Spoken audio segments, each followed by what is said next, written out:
Hello, welcome to my channel. ഇന്നൊരു orange ജ്യൂസിൻ്റെ recipe ആയിട്ടാണ് വന്നിരിക്കുന്നത്.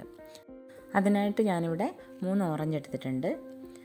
അതുകൂടാതെ ഒരു ചെറിയൊരു കഷ്ണം ഇഞ്ചി എടുത്തിട്ടുണ്ട്. പിന്നെ ഒരു 2 ഏലക്കായ എടുത്തിട്ടുണ്ട്. ഇനി നമുക്കിത് കട്ട് ചെയ്ത് കുരു കളഞ്ഞെടുക്കണം. അപ്പോൾ ഇങ്ങനെ നടുവേ കട്ട് ചെയ്ത് കഴിഞ്ഞാൽ നമുക്ക് കുരു കളയാൻ ഈസിയാണ്. ഇനി ഇതെല്ലാം നമുക്കൊന്ന് മിക്സിയുടെ ജാറിലേക്ക് എടുക്കാം. അപ്പോൾ ഞാനിത് അതിലേക്ക് ഇഞ്ചി ചെറുതായിട്ടൊന്ന് കട്ട് ചെയ്തിട്ട് കൊടുത്തിട്ടുണ്ട്. അതുപോലെ തന്നെ ആവശ്യത്തിന് പഞ്ചസാര നമുക്ക് ആഡ് ചെയ്ത് കൊടുക്കാം.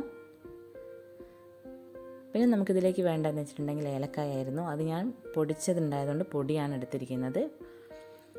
ഇനി അതിലേക്ക് ആവശ്യത്തിനുള്ള ഐസ് ക്യൂബ് കൂടി ആഡ് ചെയ്ത് കൊടുക്കാം. തണുപ്പ് വേണ്ടാന്നുണ്ടെങ്കിൽ അല്ലാതെ നോർമൽ വാട്ടർ ഉപയോഗിച്ചാൽ മതി. പിന്നെ അതിലേക്ക് ആവശ്യത്തിന് വെള്ളം കൂടി ഒഴിച്ചു കൊടുത്ത് നമുക്ക് എന്ത് ചെയ്യാം, ഒന്ന് നന്നായിട്ടൊന്ന് അടിച്ചെടുക്കാം. അപ്പോൾ ഇതാ നമ്മുടെ ജ്യൂസ് റെഡി ആയിട്ടുണ്ട്. അത് അരിച്ചതിന് ശേഷം നമുക്ക് എന്ത് ചെയ്യാം, നമ്മുടെ ഗ്ലാസ്സിലേക്ക് ഒഴിച്ചു കൊടുക്കാം. അതിനായിട്ട് ഞാൻ ആദ്യം തന്നെ ഗ്ലാസ്സിലേക്ക് കുതിർത്ത് വെച്ചിരിക്കുന്ന കസ്കസ് ഉണ്ടായിരുന്നു, അത് ഇട്ട് കൊടുത്തിട്ടുണ്ട്. കസ്കസ് നിർബന്ധമില്ല കേട്ടോ, ഉള്ളതുകൊണ്ട് എടുത്തു എന്ന് മാത്രമേ ഉള്ളൂ. പിന്നെ നമ്മളതിലേക്ക് എന്ത് ചെയ്ത് കൊടുക്കാം, ജ്യൂസ് ഒഴിച്ചു കൊടുക്കാം.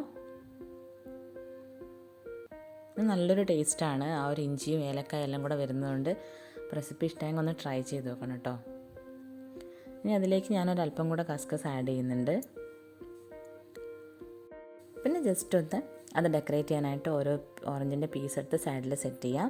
അപ്പം പുതിയൊരു റെസിപ്പി ആയിട്ട് വീണ്ടും കാണാം.